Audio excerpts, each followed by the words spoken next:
Hello दोस्तों, स्वागत है आपका अपने चैनल जिसका नाम है टच द जीएस। दोस्तों, पिछले 2 वीडियो में हमने जो पढ़ा है उसको एक बार रिवाइज कर लेते हैं। हमने भाग 1 पढ़ लिया पूरा। भाग एक में हमने 1 से लेकर 4 आर्टिकल तक पढ़ लिए हैं। आर्टिकल 1 में क्या था? भारत राज्यों का संघ होगा। आर्टिकल 2 में क्या था? किसी भी विदेशी राज्य को भारत में मिला सकते हैं, जैसे सिक्किम को मिलाया था। आर्टिकल 3 में क्या था? आर्टिकल 3 में था भारत के किसी भी राज्य क्षेत्र के अंदर उसकी सीमाओं में नाम में परिवर्तन कर सकते हैं। जैसे हमने मध्य प्रदेश से छत्तीसगढ़ तोड़ा था, बिहार से झारखंड और उत्तर प्रदेश से उत्तराखंड। इसी तरीके से हमने आंध्र प्रदेश से तेलंगाना को तोड़ा था 2 जून 2014। आर्टिकल 4 में क्या था? आर्टिकल 4 में था आर्टिकल 2 और आर्टिकल 3 में जो संशोधन किया जाएगा वो आर्टिकल 368 के बाहर रखा जाएगा, यानी कि इसको संशोधन माना ही नहीं जाएगा, इसलिए इसको आर्टिकल 368 से बाहर रखा जाएगा।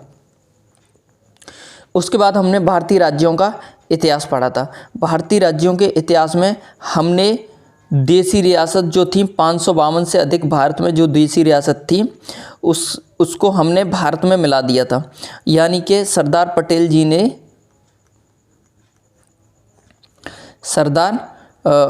जी ने इसको मिलाने के लिए सबसे ज़्यादा मेहनत करी थी। और इनके साथ 2 सदस्य और थे, बीपी मेनन और माउंटबेटन।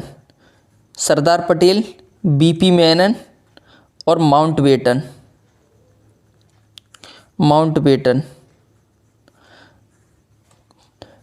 इसमें 549 तो आराम से मिला ली गई थी। 3 जो देसी रियासत थी उनको मिलाने में थोड़ी दिक्कत हुई थी, हालांकि वो भी आसानी से बाद में मिल गई थी। जम्मू कश्मीर थी उसमें, और जूनागढ़ और हैदराबाद। इसके बाद में था भारतीय राज्यों के इतिहास के बाद आपका इनको 3-4 कैटेगरी में बांट दिया गया था। ए में था ब्रिटिश प्रोविंस जहाँ पर अंग्रेज़ों का शासन था डायरेक्ट, और बी में था देसी रियासत जहाँ राजा रजवाड़े राज्य कर रहे थे। सी में था कमिश्नरी क्षेत्र जो मेन सिटी पर अंग्रेज कब्जा कर रहे थे। चौथा था यूनियन टेरिटरी यानी कि केंद्र शासित प्रदेश, लक्षद्वीप और अंडमान। इन 4 कैटेगरी में भारत को बांट दिया गया था। अब भाषाई आयोग वगैरह हमने पढ़े। भाषाई आयोग में हमने पढ़ा एसके धरा आयोग पढ़ा सबसे पहले। उसके बाद जेवीपी समिति आई, जवाहरलाल नेहरू, वल्लभ भाई पटेल और पट्टाभी सीतारमैया। इसमें भी भाषा के आधार पर राज्यों को बनाने के लिए मना कर दिया। प्रशासनिक और भौगोलिक आधार पर बनाने के लिए इसने हाँ किया था। इसके बाद में सरकार को मजबूरी में फिर 1 अक्टूबर 1953 में आंध्र प्रदेश का गठन करना पड़ा। और गठन वो इसलिए करना पड़ा क्योंकि एक व्यक्ति था कांग्रेस का जिसका नाम था पोट्टी श्रीरामुलु। उसकी मृत्यु हो गई थी, वो 56 दिन भूख हड़ताल पर बैठा रहा, इसलिए उसकी मृत्यु हो गई। तो सरकार को फिर मजबूरी में आकर 1 अक्टूबर 1953 को आंध्र प्रदेश का गठन करना पड़ा। इसके बाद में जब इसका गठन हो गया, इसके बाद फिर राज्यों की मांग भाषा के आधार पर और ज़्यादा बढ़ने लगी। इसके लिए राज्य पुनर्गठन आयोग लाई थी सरकार। राज्य पुनर्गठन आयोग 1953 में लाई थी और इसने रिपोर्ट अपनी 1955 में दी। और इसके आधार पर, हालांकि इसमें 3 सदस्य थे, एक तो फजल अली, दूसरे थे KM पडेक्कर और तीसरे थे हृदयनाथ कुंजरू। तो ये 3 सदस्य थे। अध्यक्ष थे इसमें फजल अली और 2 सदस्य और थे। 1953 में लाई थी और 1955 में रिपोर्ट थी। इस रिपोर्ट के आधार पर राज्य पुनर्गठन अधिनियम पारित किया। फिर ये कानून बनने जा रहा था, यानी कि कानून बन गया था। अधिनियम मतलब कानून। राज्य पुनर्गठन अधिनियम पारित किया और इसके लिए 1956 में पारित किया था। और 14 राज्य और 6 केंद्र शासित प्रदेश का गठन कर दिया गया। ABCD को ख़त्म कर दिया गया। जो ये 4 राज्य थे ना, 4 कैटेगरी में भारत बटा था, इसको ख़त्म करके और 14 राज्य और 6 केंद्र शासित प्रदेश बनाए गए थे। हम लोगों ने यहाँ तक पढ़ लिया था। अब हम लोग आगे बढ़ते हैं, भाग दो की बात करते हैं। भाग दो यानी कि नागरिकता। मैं इसको नेक्स्ट पेज ले लेता हूँ, उसमें अच्छे से समझाऊंगा। ये रिपीट हो गया आपका। अब बात करते हैं आगे, भाग दो यानी कि नागरिकता।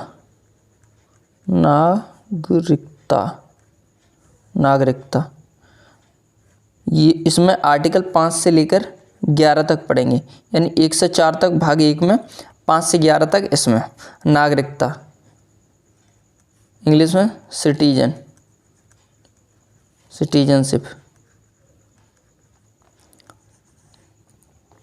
सिटीजनशिप यानी कि नागरिकता होती क्या है पहले ये समझते हैं। जैसे मान लो कि कोई व्यक्ति है, बाहर से कोई व्यक्ति घूमने आया है, तो वो व्यक्ति घूमने आया है तो उसको तो नॉर्मल पर्सन में गिन लेंगे, लेकिन नागरिकता कोई ऐसा प्रावधान है जो उस देश के निवासियों को दिया जाता है। जो उस देश में निवास कर रहे हैं उन लोगों को कुछ अलग प्रीमियम लेवल का जो अधिकार है उसको नागरिकता कहते हैं। अब इसमें 2-3 चीज़ों को समझते हैं, जैसे पर्सन, दूसरा सिटीजन, और इसमें एक और है माइनॉरिटी। पर्सन मतलब व्यक्ति, कोई नॉर्मल व्यक्ति बाहर से घूमने आया है तो उसको तो पर्सन में गिनेगी, पर्सन। दूसरा होता है सिटीजन, इसको बोलेंगे नागरिक। जैसे आपसे बोला जाए आप कौन हो भैया, तो आप भारत के नागरिक हो, लेकिन अगर आप मान लो कि यूपी में हो तो आप यूपी के निवासी हो, लेकिन आप यूपी के नागरिक नहीं हो, आप भारत के नागरिक हो। यानी कि आप भारत के अंदर कहीं भी घूमने जाते हो किसी भी क्षेत्र में और वहाँ पे जाके रहने लग जाते हो, तो ये जरूर कहा जाएगा कि आप वहाँ रह रहे हैं, यानी आप वहाँ के निवासी हैं, लेकिन नागरिक तो आप भारत के ही कहलाएंगे। दूसरी बात एक और है कि नागरिक को कुछ अधिकार दिए जाते हैं, जैसे आपका आधार कार्ड बनाया जाएगा, आपको वोटिंग करने का अधिकार है, आपको सरकारी नौकरी में जाने का अधिकार है, आप राष्ट्रपति बन सकते हैं, आप प्रधानमंत्री बन सकते हैं। लेकिन कोई पर्सन है यानी कोई व्यक्ति है जो बाहर से घूमने आया है, वो कोई ऐसा काम नहीं कर सकता है, जैसे बड़ी पोस्ट पे नहीं जा सकता है, राष्ट्रपति नहीं बन सकता है, प्रधानमंत्री नहीं बन सकता है, सरकारी नौकरी वगैरह नहीं कर सकता है। तो कह सकते हैं कि ये जो नागरिक है यानी कि ये जो नागरिकता है, ये कुछ ऐसे अधिकार हैं जो पर्सन को नहीं मिलते हैं, जो पर्सन को नहीं दिए जाते। तीसरी चीज़ होती है माइनॉरिटी। सिटीजन में ही आती है माइनॉरिटी, हिंदी में बोलते हैं अल्पसंख्यक। अल्प मतलब कम, संख्यक मतलब संख्या में, तो कम संख्या में जो होते हैं उनको हम अल्पसंख्यक कहते हैं।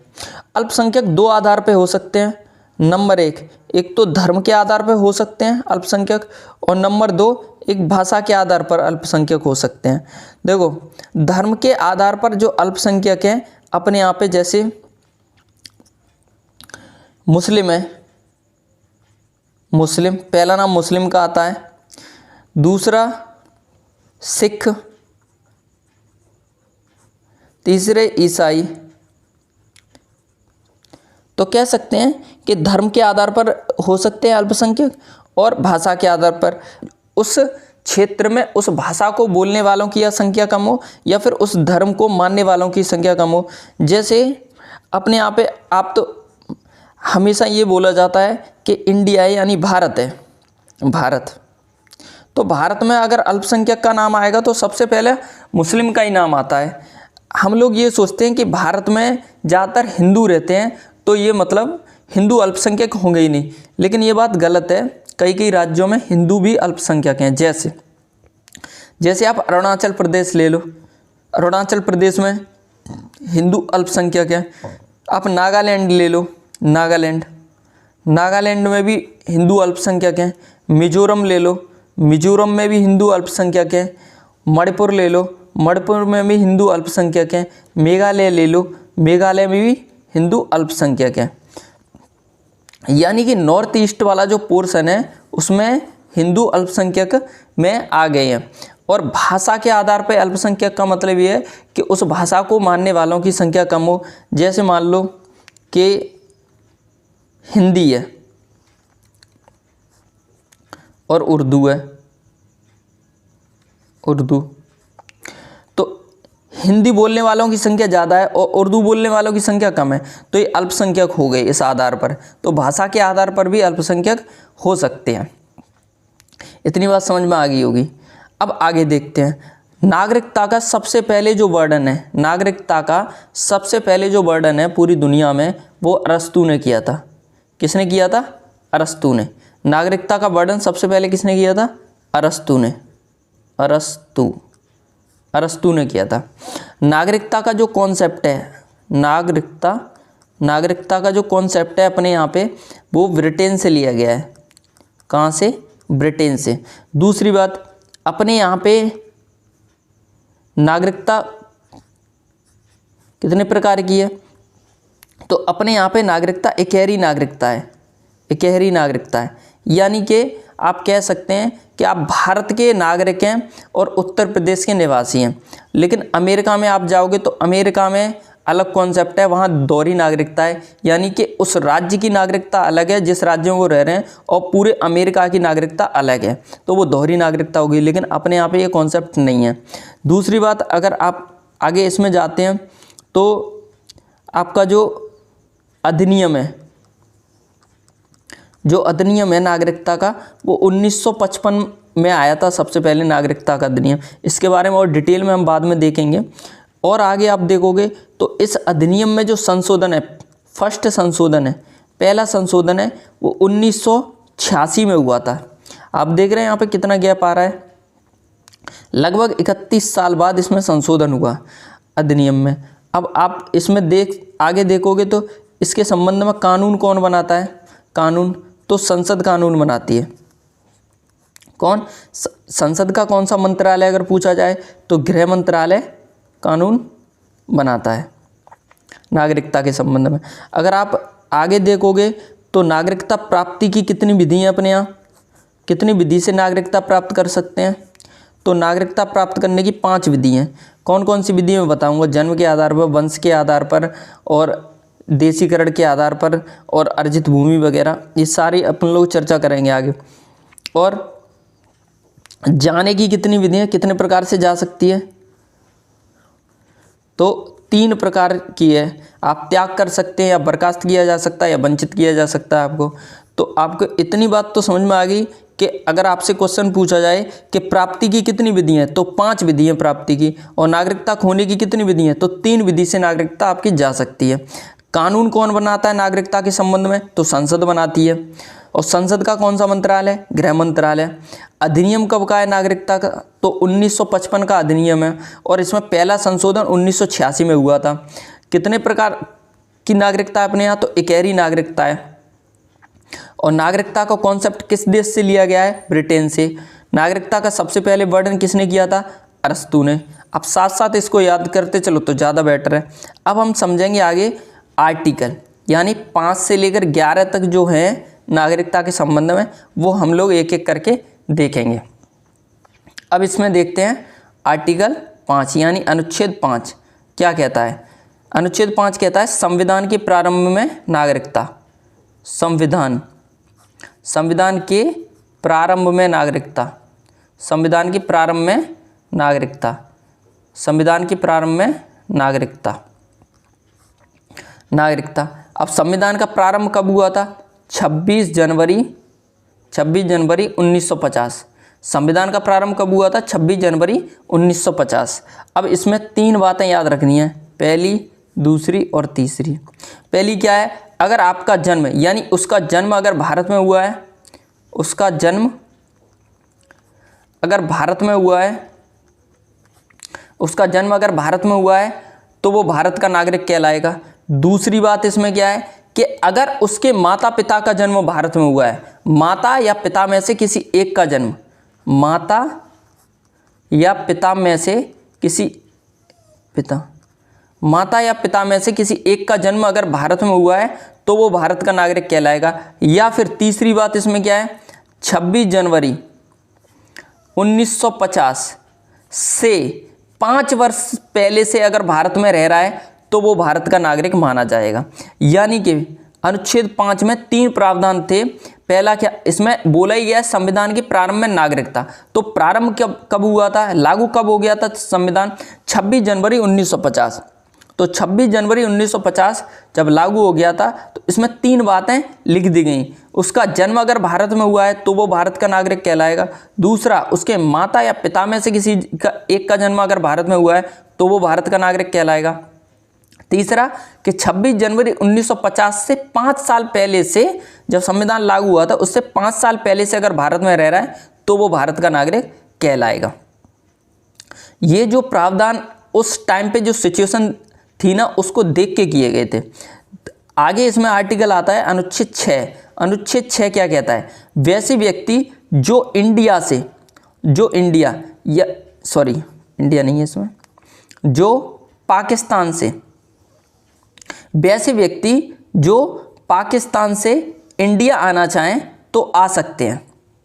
वैसे व्यक्ति जो पाकिस्तान से इंडिया में आना चाहें आ सकते हैं, लेकिन इसके लिए प्रावधान क्या क्या किए गए थे? तो इसके लिए प्रावधान किए गए थे 19 जुलाई 1948 को परमिट सिस्टम लागू हो गया था। अब ये परमिट सिस्टम क्या था? परमिट, इसमें देखो, अगर 19 जुलाई 1948 से पहले अगर आ जाते हैं तो कोई दिक्कत ही नहीं है, क्योंकि 19 जुलाई 1948 को एक नियम लागू कर दिया गया था। ये नियम क्या था कि जैसे अगर कोई व्यक्ति है वो पाकिस्तान से इंडिया में आना चाहता है तो वो आ सकता है, लेकिन उसको 19 जुलाई 1948 की कट ऑफ डेट दे दी गई, यानी कि इस टाइम के बाद आएगा तो उसको परमिट भरना पड़ेगा, और परमिट भरने के 6 महीने बाद उसको नागरिकता मिल जाएगी। लेकिन अगर 19 जुलाई 1948 से पहले आ जाए तो कोई दिक्कत ही नहीं है। दूसरी, अगर 19 जुलाई 1948 के बाद आएगा तब भी कोई दिक्कत नहीं है, सिर्फ परमिट भरे और 6 महीने के अंदर उसको नागरिकता मिल जाएगी। ये प्रावधान था इसमें। तो आर्टिकल 5 आपको समझ में आया, यानी अनुच्छेद 5 समझ में आया। और अनुच्छेद 6, 5 में क्या आता है? संविधान के प्रारंभ में नागरिकता। संविधान का प्रारंभ कब हुआ था? 26 जनवरी 1950। अगर उसका जन्म भारत में हुआ है तो वो भारत का नागरिक बन जाएगा, या उसके माता पिता में से किसी एक का जन्म भारत में हुआ है तो वो भारत का नागरिक कहलाएगा। तीसरी बात थी इसमें 26 जनवरी 1950 से 5 साल पहले से अगर वो भारत में रह रहा है तब भी कोई दिक्कत नहीं है, तब भी भारत का नागरिक बन जाएगा। अनुच्छेद 6 में क्या था? वैसे व्यक्ति जो पाकिस्तान से इंडिया में आना चाहते हैं तो आ सकते हैं, लेकिन उनको एक कट ऑफ डेट दे दी गई 19 जुलाई 1948 से। अगर पहले आते हैं तो कोई दिक्कत नहीं है, अगर 19 जुलाई 1948 के बाद आएंगे तब भी कोई दिक्कत नहीं, सिर्फ 6 महीने का उनको वेट करना पड़ेगा, रजिस्ट्रेशन भरना पड़ेगा, और उसके 6 महीने बाद उनको नागरिकता दे दी जाएगी। यहाँ तक आपको समझ में आ गया होगा।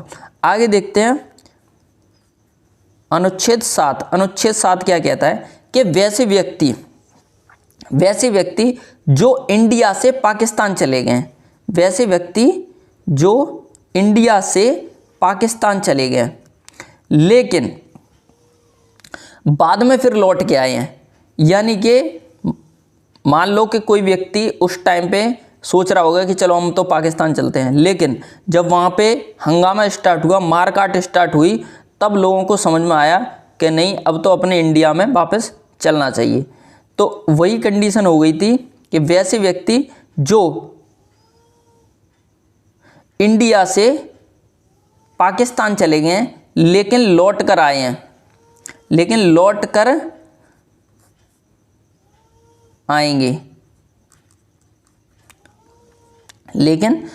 आएंगे तो उनको भी नागरिकता देंगे,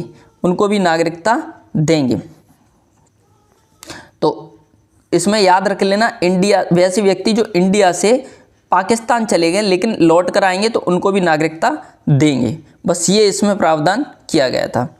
अब आगे समझते हैं आर्टिकल 8 क्या कहता है, यानी अनुच्छेद 8।